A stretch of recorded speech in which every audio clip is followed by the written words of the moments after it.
ada penghubung antara syahrul Ramadan sebagai syahrul Quran dan syahrul Ramadan sebagai syahrul Siyam. Penghubungnya apa? Penghubungnya adalah jika kita benar-benar mampu melaksanakan ibadah ini secara optimal dan baik dan benar, ya, sehingga kita meraih apa yang dikatakan Allah la'allakum tattaqun tadi, maka setiap kita yang mengaku beriman ini dijamin akan mendapatkan furqan, kemampuan membedakan hak wal batil, benar dan salah, baik dan buruk, yang diperintahkan, yang dilarang Allah, sunnah Nabi Muhammad SAW, dan bidah.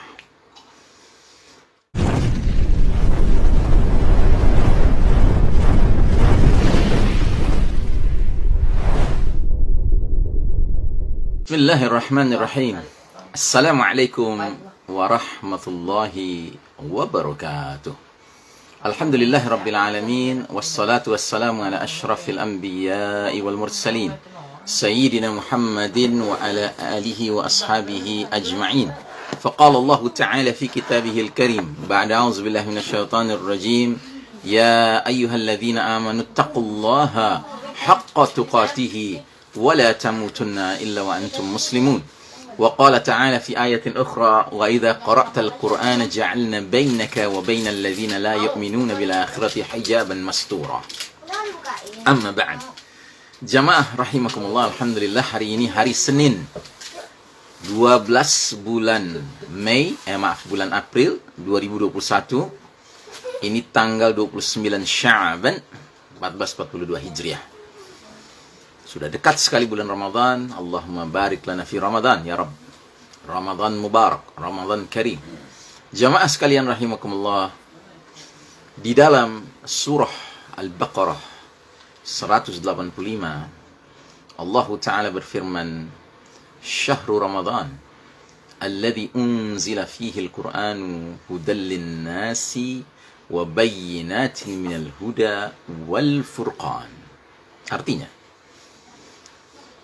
bulan Ramadan, bulan diturunkannya awal mula Al-Quran sebagai petunjuk bagi manusia dan penjelasan-penjelasan petunjuk itu, serta sebagai Al-Furqan, pembeda antara hak dan batil. Kemudian di dalam ayat 183 Allah Ta'ala berfirman, ya ayyuhalladzina amanu kutiba alaikumus siyam kama kutiba alal ladzina min qablikum la'allakum tattaqun. Hai orang-orang beriman, diwajibkan atas kalian ibadah siyam, ibadah puasa, sebagaimana telah diwajibkan atas orang-orang terdahulu. Semoga kalian menjadi orang-orang bertakwa. Jadi jelas, di dalam bulan Ramadan ini ada dua hal penting yang menjadi perhatian kaum mukminin. Pertama, ini adalah bulan Al-Quran, Syahrul Quran. Sebab awal mula Al-Quran diturunkan fi syahri Ramadan, di bulan Ramadan. Dan Al-Quran ini peranannya ada tiga. Pertama, hudal linnas, petunjuk bagi manusia. Kedua, bayyinatin minal huda, penjelasan-penjelasan akan petunjuk itu. Dan yang ketiga, al-furqan, pembeda antara hak dan batil, antara benar dan salah, antara baik dan buruk, antara yang diperintahkan Allah dan yang dilarang Allah, antara yang sunnah Nabi Muhammad SAW dan yang bid'ah. Sementara yang kedua, bulan Ramadan adalah syahrus siyam, bulan ibadah puasa. Dan dikatakan di dalam ayat 183 tadi, bahwasanya ibadah siyam ini targetnya, sasarannya adalah takwa, la'allakum tattaqun, agar kalian bertakwa. Pada hakikatnya, di dalam syariat kita, syariat Islam, dinullah yang mulia ini, semua bentuk ibadah targetnya adalah mencapai ketakwaan. Sebagaimana dalam suratul Baqarah ayat 21, Allah Ta'ala berfirman, Ya ayuhan nas, a'budu rabbakum alladhi khalaqakum walladhina min qablikum la'allakum tattaqun. Hai manusia sekalian, beribadahlah kalian kepada Rabbmu yang telah menciptakan kalian dan nenek moyang kalian, orang-orang tua kalian, agar kalian bertakwa. Jadi secara umum, a'budu rabbakum, beribadahlah kepada Rabb kalian, itu tujuannya adalah untuk meraih ketakwaan.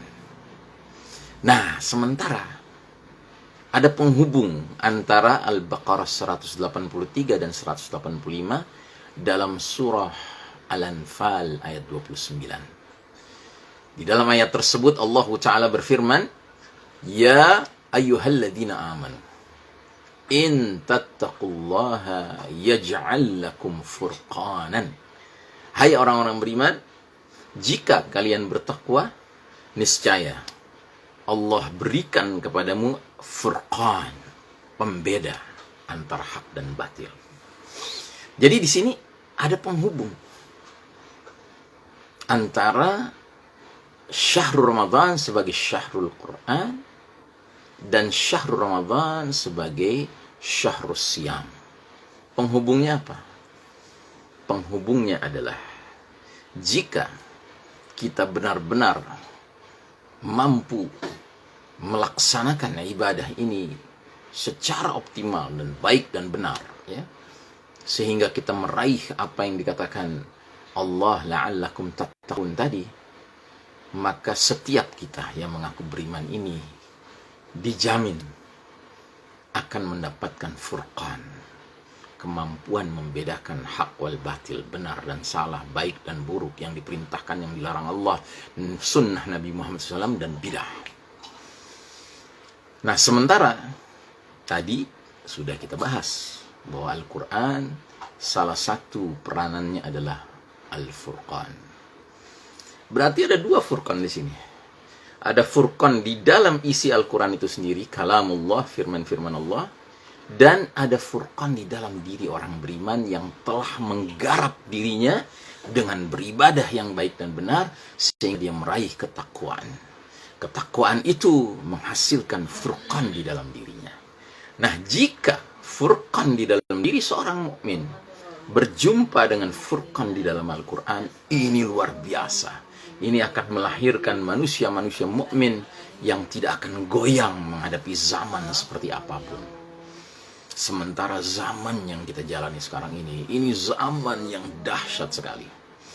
Ini adalah zaman yang sering kali kami nyatakan, this is the darkest chapter of the Islamic history. Ini babak paling kelam dalam sejarah umat Islam. Mengapa?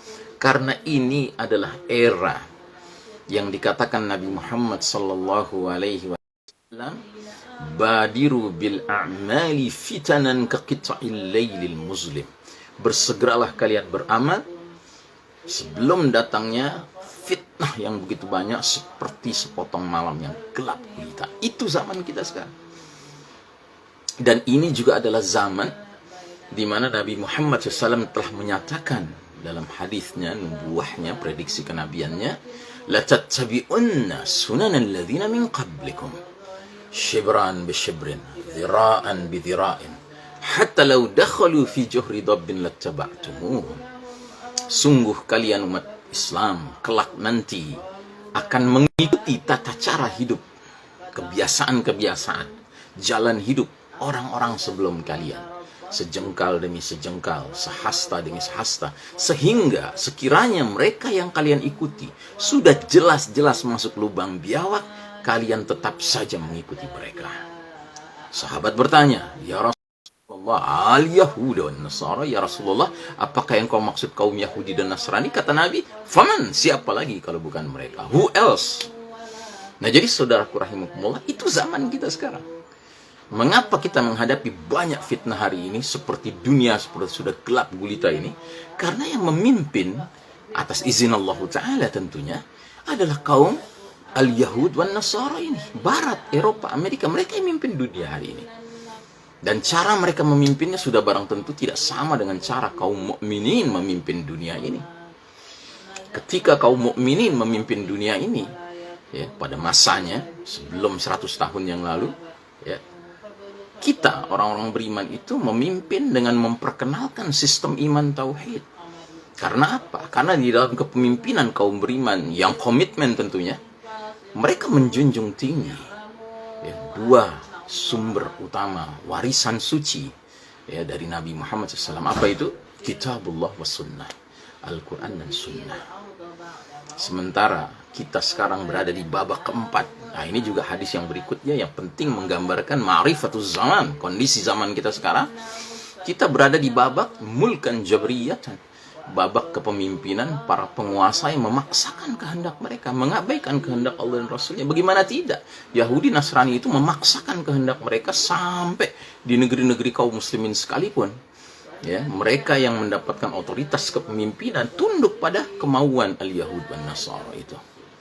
Nah, bayangkan betapa beratnya ujian kita. Ujian menghadapi dunia yang dipimpin oleh dua kelompok yang jelas-jelas digambarkan dalam surat Al-Fatihah. Kelompok Yahudi itu kelompok al-maghdubi alaihim, yang dimurkai Allah Ta'ala. Sedangkan kelompok Nasrani adalah kelompok ad-dhalin, yang tersesat. Yang kita minta dalam surat Al-Fatihah, dalam salat kita, jangan ya Allah, ghairil maghdubi alaihim waladhdallin, jangan masukkan kami ke dalam golongan yang ke Yahudi-Yahudian, yang ke Nasrani-Nasranian. Ya, tapi hari ini Allah Ta'ala justru menguji kita umat Islam dengan kepemimpinan ada di tangan mereka. Maka hanya kekuatan takwa, kekuatan Quran, itulah yang akan membuat kita terus-menerus memiliki furqan, kemampuan membedakan hak wal batil, ya, membedakan yang diperintahkan Allah, yang dilarang Allah, membedakan yang sunnah Nabi dengan yang bidah. Makanya mari kita menyambut syahrul Quran ini, syahrul furqan ini, syahrul taqwa ini, syahrul siyam ini, syahrul ibadah ini dengan kesungguhan, dengan mengharap kepada Allah Ta'ala. Semoga kita benar-benar menjadi muttaqin, yang karenanya kita benar-benar memiliki furqan di dalam dada kita, yang dengan kita akrab dengan Al-Quran yang juga mengandung furqan, maka jadilah dua kekuatan furqan ini membuat kita tidak begitu saja gampang menurut kepada kemauan Yahudi dan Nasrani. Sebab sistem dunia yang mereka kelola hari ini telah menjadi sebuah sistem kafir syirik yang menurut Ahmad Thompson pantasnya disebut sistem Dajjal. Sebuah sistem yang akan senang kalau manusia mau tunduk kepada aturannya, hukumnya, protokol-protokolnya, dikasih surga, dikasih kenikmatan dunia. Tapi barang siapa yang menolak untuk tunduk kepada hukumnya, aturan-aturannya, protokolnya, niscaya dipersulit hidupnya. Saudaraku rahimakumullah, mudah-mudahan di tengah zaman penuh fitnah ini, kita dipilih Allah Ta'ala menjadi mukmin, menjadi muttaqin, yang benar-benar memiliki furqan, yang dengan Al-Quran, furqan di dalam dada kita berjumpa dengan furqan dalam kalamullah, kita benar-benar bisa melangkah dengan tegap, melangkah dengan mantap, tidak begitu saja mengikut kepada apa-apa aturan, hukum, nilai-nilai, protokol-protokol yang ditawarkan oleh sistem Dajjal, pimpinan Yahudi Nasrani ini, pimpinan kaum musyrikin juga, mereka turut membantu Yahudi Nasrani, sehingga kita keluar sebagai mereka-mereka yang meraih petunjuk sebagaimana yang dikehendaki Allah Ta'ala, yaitu mereka-mereka yang di atas siratal mustaqim, alladzina an'amta alaihim, yaitu mereka-mereka yang di atas jalan yang lurus, yang telah memperoleh nikmat karena menempuh jalan lurus itu, dari kalangan an-nabiyyin was-siddiqin wasyuhada'i was-salihin wa hasuna ulaika rafiqa. Kalangan para nabi, kalangan para orang-orang yang jujur, yang benar ucapannya, perilakunya, kalangan orang-orang yang rela menyerahkan jiwa raganya, hartanya untuk mengangkat panji-panji agama Allah sehingga meraih nilai syahid, dan orang-orang yang gemar beramal saleh, kaum salehin. Kita tidak mau menjadi pengikut al-Yahud al-maghdubi alaihim yang dimurkakan Allah Ta'ala, maupun pengikut an-Nasara, yaitu yang ad-dhalin, orang-orang yang tersesat. Semoga Allah Ta'ala jadikan Ramadan kita tahun ini Ramadan terbaik dibandingkan sebelum-sebelumnya, dan semoga Allah Ta'ala menjadikan kita hamba-hambanya yang istiqamah dalam keimanan, dalam ketakwaan kita. Wassallallahu ala nabiyyina Muhammadin wa ala alihi wa ashabihi ajma'in. Wassalamualaikum warahmatullahi wabarakatuh.